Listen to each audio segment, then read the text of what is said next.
আগামী দিনের বাংলাদেশ চরমোনাই হুজুরের বাংলাদেশ।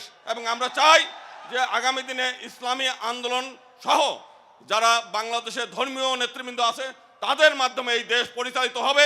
বক্তব্য নিয়ে আসছেন হিন্দু মহাজোটের সম্মানিত মহাসচিব গোবিন্দচন্দ্র প্রামাণিক। বক্তব্য নিয়ে আসছেন হিন্দু মহাজোটের সম্মানিত মহাসচিব গোবিন্দচন্দ্র প্রামাণিক।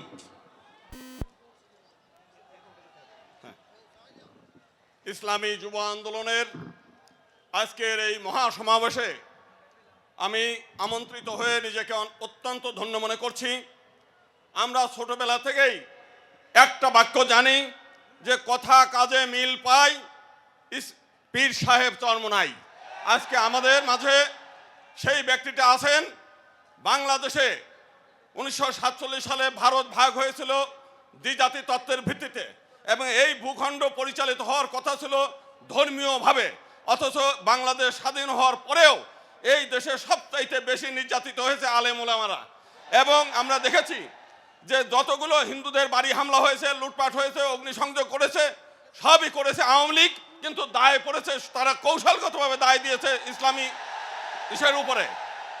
আজকে আমরা চাই যে আজকে এই যে বৈষম্য বিরোধী যে আন্দোলন, সেই আন্দোলনের ফলে আজকে একটা মুক্ত বাংলাদেশ আমরা পেয়েছি। আগামী দিনের বাংলাদেশ চরমোনাই হুজুরের বাংলাদেশ।